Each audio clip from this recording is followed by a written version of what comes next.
Stress strain diagram. We know the basic definition of stress and strain. Stress is defined as restoring force per unit area, and strain is defined as change in dimension to its original dimension. The relationship between stress and strain is studied by plotting a graph for various values of stress and strain is known as stress strain diagram. Along the x-axis we take strain, and along the y-axis we take as stress. On this diagram, or in this diagram, we have to understand stress strain diagram. In that, how the material is react when increasing stress and strain, how the material is behaves, certain goes on increasing force. On that time we will see elasticity of that material. For this stress strain diagram, we consider one material, we applying stress, then stress and strain goes on increasing, then material is behaves in different points. Let us see one by one. Point O, A, B, C, D. When we study this graph, C, O, A, the material which can show the elastic property till O to A. Then once a material reaches at A level is called as elastic limit. Once a material is passed this start its original position, slightly move towards of at the point B. That point B is called as yield point. This is a point where the material stop its showing elastic property. That is same time it show that plasticity of that material. So O to D is called as permanent set. Later, when a goes on increasing stress, the point will start to move B to C without further increasing of stress because it is in irregular shape. The trace is known as a yield trace. The sudden increasing trace it reaches to point C is called as lower yield point.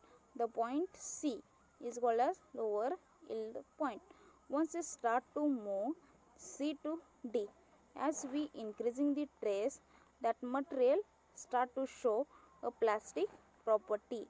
If we change the shape and size of that material, we will remain like only when that material start to show when apply that much of trace, when it is converts elastic to plastic property.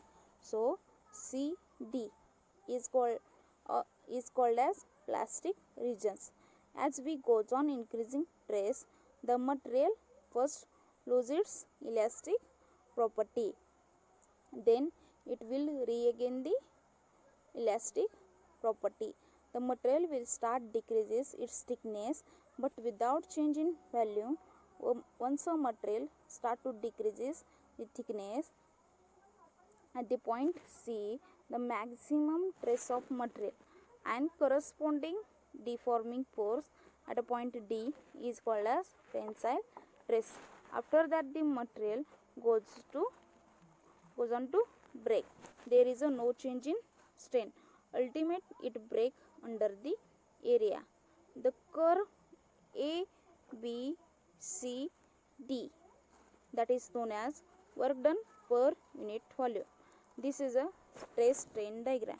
In above figure, it is show that, or it is say that how that material is behaves and how the material changes its property when stress and strain goes on increasing.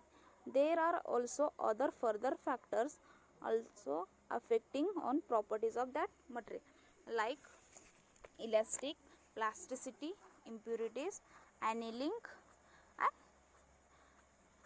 temperature and nature of crystal. That is see one by one. Here effect of first one is effect of stress.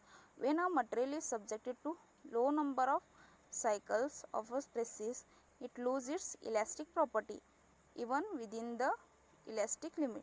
There the working stress on the material should be kept lower than the ultimate tensile strength, and the shape fact.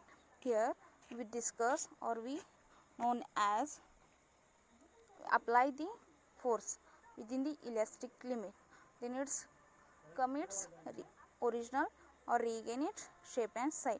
When we apply the force is increases, then it's breakdown, it is the effect of stress. Then annealing.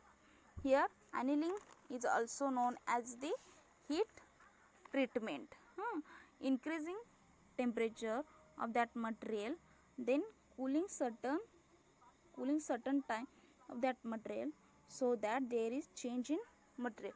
Due to that reason material goes to harden, so that material is lose its elasticity.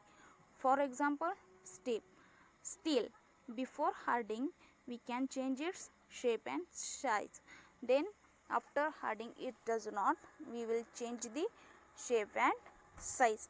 Then third one is effect of temperature. Here increasing the temperature of the material, that is elastic property of material. For example, rubber, when we increasing temperature of rubber, the rubber loses its elastic property.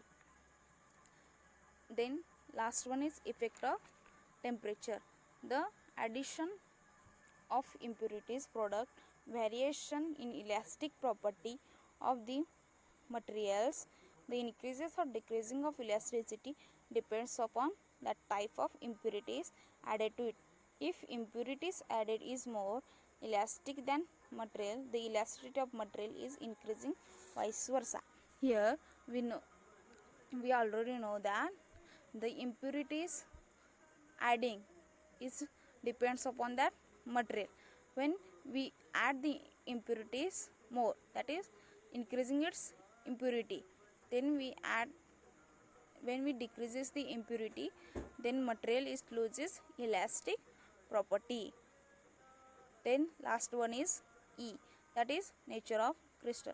Elasticity of material depends on the crystalline, the nature of the material, such as single crystal or polycrystals. Single crystals are more elastic than polycrystal due to presence of gain in polycrystal. Here polycrystals means two or more crystals, and the single crystals having the more elastic property than plastic property. These are the